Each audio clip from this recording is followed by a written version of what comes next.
Hello दोस्तों, तो कैसे हैं आप लोग। आई होप आप लोग अच्छे होंगे और स्वस्थ होंगे। दोस्तों, आज का वीडियो डांसर सनातन का है और डांसर सनातन बहुत ज़्यादा परेशान है। परेशानी का कारण आप लोग जानते ही हैं, लेकिन कुछ नया हुआ है जिस वजह से सनातन और उनकी फैमिली बहुत ज़्यादा परेशान हो गई। आधी रात को भागना पड़ा घर से। तो चलेंगे वीडियो की तरफ, लेकिन उससे पहले चैनल को सब्सक्राइब करिए, लाइक कमेंट करिए और शेयर कर दीजिए। बात ऐसी है कि डांसर सनातन के पापा वो घर छोड़कर चले गए हैं अपनी बड़ी बेटी के घर। वैसे तो वो कहीं और जाने वाले थे, लेकिन उनकी बड़ी बेटी उन्हें अपने साथ ले गई। अच्छा हुआ, मतलब उनका जो पोता था उसके साथ गए हैं वो। अब घर में सब लोग बहुत परेशान हैं कि पापा घर छोड़कर चले गए। भाई एक टेंशन कम नहीं होती है, लेकिन पापा वाला कन्फ्यूज़न अभी तक समझ नहीं आ रहा है। सनातन ने भी ये बात कही कि भाई हमारे यहाँ तो ऐसा नहीं होता है, समधी समधन मतलब आमने सामने नहीं आते हैं, बात नहीं करते हैं या फिर पर्दा करते हैं, उनको छूते नहीं हैं। ये बात हमारे यहाँ नहीं होती है, लेकिन शायद अंजलि के मायके में होती है, इसीलिए उनकी मम्मी इस तरह का व्यवहार कर रही थी। अब उस जगह पर उनकी मम्मी भी गलत नहीं है, ये बात सनातन का भी कहना है।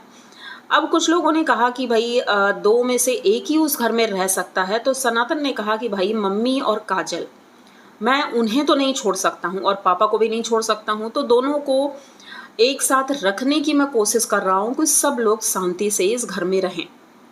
अब जब तक पापा दीदी के घर में रह रहे हैं, तो उसके बाद 2-3 दिन बाद वो आ ही जाएंगे, तो बातचीत होगी, मामला ठीक हो जाएगा।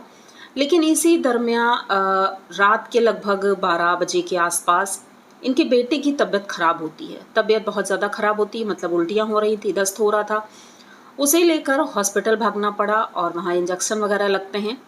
उसके बाद ये घर आते हैं। तो इनका यही कहना है कि भाई हो सकता है पापा अगर अंश की बीमारी का सुनेंगे तो ज़रूर भाग कर आएंगे, लेकिन ऐसा कुछ देखने को नहीं मिला। अब मैं कहाँ देख कर आई, तो इनका जो दीदी का लड़का है उसका भी चैनल है, उसके चैनल पर हमने देखा कि भाई इनके पापा उनके गांव में हैं। अब इतने दिनों से इतनी अच्छी सुविधाओं के साथ वो रह रहे हैं, आरओ का पानी पीते हैं, और वहाँ गांव है, मतलब बंगाल का किनारा जहाँ पर वो रहते हैं।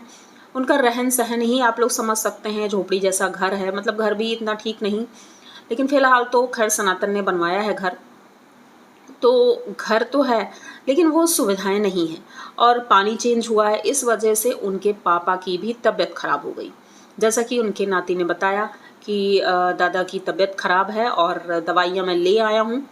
दवाइयाँ खा रहे हैं पर उनकी तबीयत ठीक नहीं हो रही, उन्हें उलझन हो रही थी, रात भर सोए नहीं वो। अब किस बात की उलझन है, क्या है, क्योंकि गलती तो उन्होंने खुद ही की है। भाई अपना घर छोड़ करके आपको नहीं जाना चाहिए था। इतने बड़े बुजुर्ग हो करके अगर इंसान गलती करता है तो भाई अब बच्चे कहाँ तक सुधारें, क्योंकि बड़ों से तो यही उम्मीद की जाती है कि बड़े ही बच्चों को संभालेंगे, लेकिन अगर बड़े इस तरह से करते हैं तो बच्चों से हम क्या एक्सपेक्ट करें कि भाई वो सारी चीज़ें सही कर देंगे, कैसे कर देंगे। और सनातन है भाई, वो अपनी सासू माँ को नहीं छोड़ सकते हैं, जैसा कि उनका कहना है कि वो अकेली कहाँ रहेंगी। अब कुछ लोगों ने कमेंट किए कि भाई उनके लिए उनके पापा को बुलाइए और उनके लिए यहाँ एक दुकान खुलवा दीजिए और ये अपने घर में रहें जाके, ताकि आपका घर सही से चले, कोई टेंशन ना हो, कोई प्रॉब्लम ना हो। क्योंकि जब तक वो इस घर में रहेंगी कुछ ना कुछ तो होता रहेगा, क्योंकि इनके पापा ये चीज़ें नहीं समझेंगे। इसीलिए कहते हैं ना कि अलग अलग जगह पर अगर हम शादी ब्याह करते हैं तो भाई चीज़ें एडजस्ट करने में प्रॉब्लम होती है। सबके घर के अलग अलग रीत रिवाज होते हैं और बहुत सी चीज़ें होती हैं। अब यहाँ पर एक बात और आई है, कुछ कमेंट आए हैं ऐसे कि जब इन दोनों की शादी हुई थी उस वक्त उनके मायके वालों ने भाई बहुत क्रूरता दिखाई थी, गाली गलौज, यहाँ तक कि ये भी था कि कहीं अकेले में पकड़ के इनको मारेंगे। इसलिए सनातन बाहर तक नहीं निकलते थे, किसी का फ़ोन तक रिसीव नहीं करते थे। आज वो दिन है कि उनके मायके वाले इनके घर में पड़े हैं, तो ये न्याय नहीं है। लोगों का कहना है कि वही लोग हैं जिन्होंने बहुत कुछ उल्टा सीधा बोला था और आज इन्हीं के घर में वो रह रहे हैं। और कल ये लोग गए थे लोन की लास्ट किस्त चुकाने, उन्होंने कहा लोन कंप्लीट हो गया है, मैंने सारा दे दिया है, और इनके चिंटू का जो कुछ पैसा था वो भी आना था। अब पता नहीं वो आएगा या नहीं आएगा, लेकिन फ़िलहाल हमने अपना काम कर दिया है, मतलब कि लोन कंप्लीट हो गया है। अब मम्मी को प्रॉब्लम नहीं होगी। भाई ये सारी चीज़ें सुनने में नॉर्मल लगता है, लेकिन नॉर्मल बिल्कुल नहीं है, क्योंकि कहीं ना कहीं इनके पापा जो हैं उन्हें बुरा लगता होगा। ये नॉर्मल सी बात है भाई कि मेरा बेटा अपने ससुराल वालों के लिए इतना कर रहा है, और वो मेरे साथ इस तरह का व्यवहार कर रही हैं। हो सकता है उनका यही सोचना हो कि मेरा बेटा इतना सब कुछ कर रहा है फिर भी उनकी माँ एटीट्यूड में रहती हैं। समझ का फेर है और वो समझ नहीं पा रहे हैं कि ऐसा वो क्यों कर रही हैं। लेकिन जो भी चीज़ें हैं जनता तो अपनी अपनी राय देगी ही, क्योंकि जनता ने इनकी पूरी जर्नी देखी है, सब कुछ देखा है कि किस तरह से ये शुरू से जब से शादी हुई किस तरह से रहे हैं और किस तरह से अपने परिवार को देखते थे। इनका भाई नहीं रहा, पापा की तबीयत खराब हुई, सनातन की भी तबीयत खराब हुई और इस वक्त माहौल ऐसा है कि एक तो दिमाग में टेंशन, ऊपर से बीमारी, उधर पापा की तबीयत ठीक नहीं है, इधर पोते की तबीयत ठीक नहीं है। अब क्या कारण है ये तो भगवान ही जाने, लेकिन मुसीबतें पीछा नहीं छोड़ रही हैं बहुत ज़्यादा। दूसरी तरफ इनकी बहन जी हैं जो कि अभी उन्होंने जो वीडियो डाला है उस वीडियो में वो नागपुर में है, भाई रूम नहीं मिल रहा है, दर दर की ठोकरें खा रही हैं और इतना परेशान हो गई हैं। फिर उन्हें एक रूम मिलता है जो कि बहुत महंगा है, 2500 या 3000 का है वो।